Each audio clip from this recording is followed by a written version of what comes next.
O Senhor esteja convosco. Proclamação do Evangelho de Jesus Cristo segundo Mateus. Naquele tempo, Jesus contou-lhes outra parábola. O reino dos céus é como uma semente de mostarda que um homem pega e semeia no seu campo. Embora ela seja a menor de todas as sementes, quando cresce, fica maior do que as outras plantas e torna-se uma árvore, de modo que os pássaros vêm e fazem ninhos em seus ramos. Jesus contou-lhes ainda uma outra parábola. O reino dos céus é como o fermento que uma mulher pega e mistura com 3 porções de farinha, até que tudo fique fermentado. Tudo isso Jesus falava em parábolas às multidões. Nada lhes falava sem usar parábolas, para se cumprir o que foi dito pelo profeta: abrirei a boca para falar em parábolas, vou proclamar coisas escondidas desde a criação do mundo. Palavra da salvação.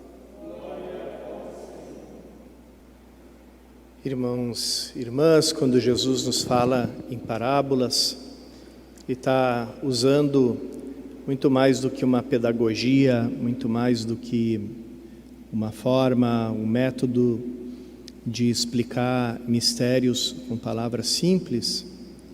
Ele está nos ensinando uma forma de olhar para as coisas e de referir tudo a Deus, encontrar através das obras visíveis a sabedoria invisível, misteriosa, infinita de Deus.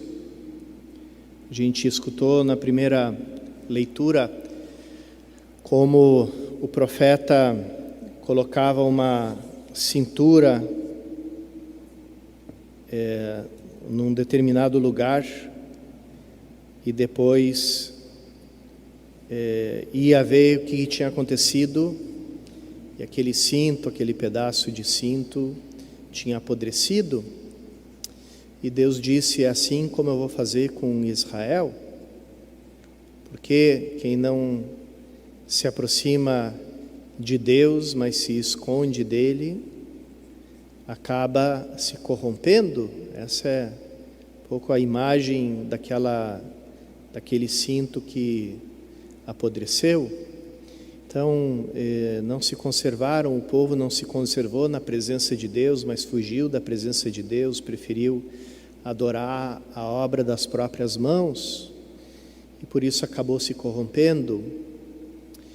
E da mesma forma, Jesus fala do reino de Deus em parábolas, fala da semente, quer dizer, desse lento crescimento, quase invisível, quase imperceptível, do reino de Deus, que não viria por mãos de uma militância humana, mas por um poder que é misterioso, que é inatingível, que é invisível aos olhos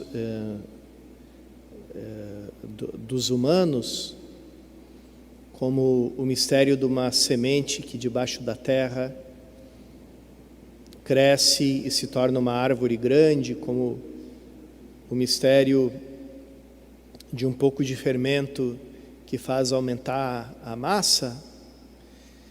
Hoje a gente conhece, sabe, desses processos, porque a gente desenvolveu instrumentos que podem olhar aquilo que o olho nu não consegue perceber. E da mesma forma, Jesus nos convida a usar o olhar da fé, que é capaz de nos fazer ver coisas além do que os olhos naturais podem nos dar a perceber. E essa capacidade dos profetas e que está presente nas parábolas, essa capacidade de ver através do visível, ver o invisível, ela é a própria lógica da encarnação, Através da natureza visível de Deus se via a divindade invisível. É a mesma lógica dos sacramentos, que são uma continuação da encarnação. Através da água, através do óleo, através do pão e do vinho, através dos sinais visíveis, a gente percebe a força invisível de Deus, o poder de Deus que não pode ser abarcado pelo olhar humano. E tudo isso nos ensina a ver toda a nossa vida como sacramento, toda a nossa vida como sinal. Escutar e aprender a sabedoria de Deus em todas as coisas. Essa maneira de ver que São Paulo é bem claro na carta aos Romanos, quando ele fala que os pagãos não tinham a Escritura, mas tinham a criação, e por ela podiam chegar até Deus. Ela está presente na espiritualidade cristã desde o início. Perguntavam para Santo Antão, aquele primeiro santo eremita que foi viver nos desertos, viveu décadas sozinho nos desertos, entregue à oração. Perguntavam para ele: você que é analfabeto, que não conhece a Bíblia, como é que você conseguiu ser uma pessoa de tanta oração? E ele apontava para a criação de Deus e dizia: eu tenho esse outro livro, que é o livro da criação, e nele eu aprendo sobre Deus nesse livro.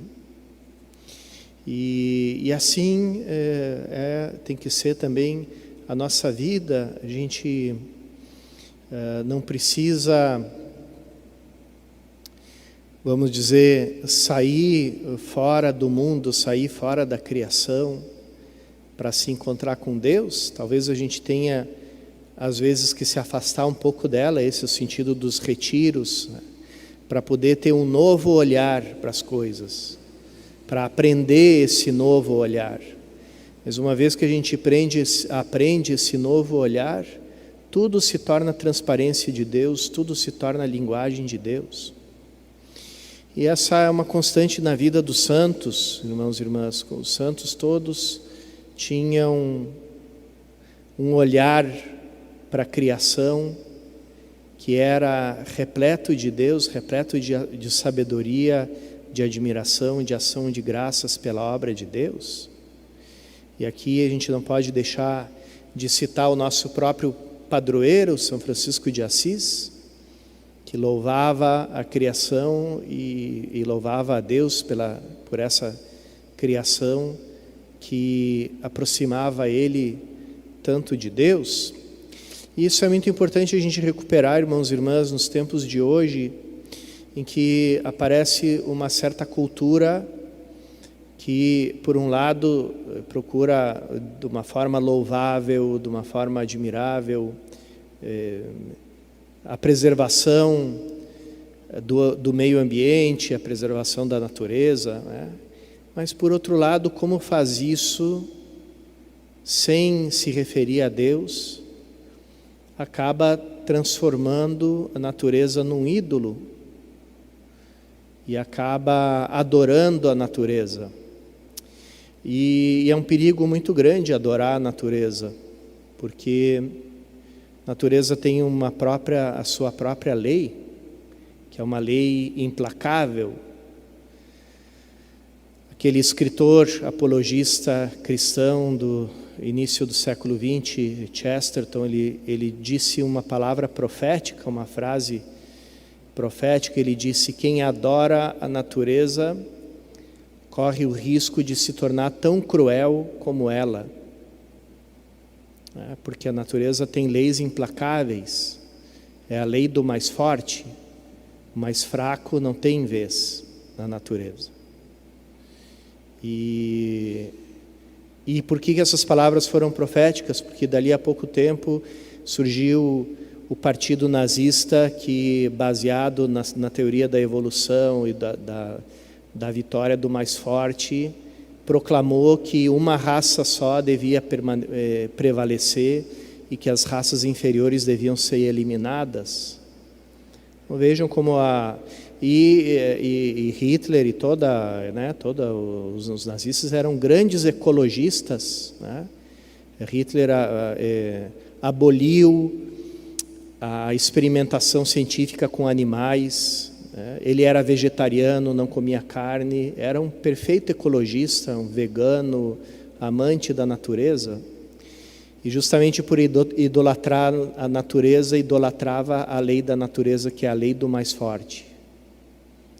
Então, a gente corre esse risco, né, irmãos e irmãs? Então, é bonito ver o movimento de valorização da natureza, mas se esse movimento ele não é pleno do Espírito, não é plenificado pelo Espírito de Deus, ele se torna uma nova idolatria que se transforma numa nova tirania.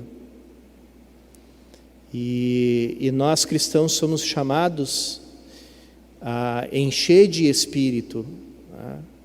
E a ensinar a contemplar a obra criadora de Deus segundo o Espírito de Deus, que é o mesmo Espírito que soprou no início da criação, e que nós proclamamos como Creator Spiritus, né? O Espírito Criador. Enviai vosso Espírito e tudo será criado e renovareis a face da terra.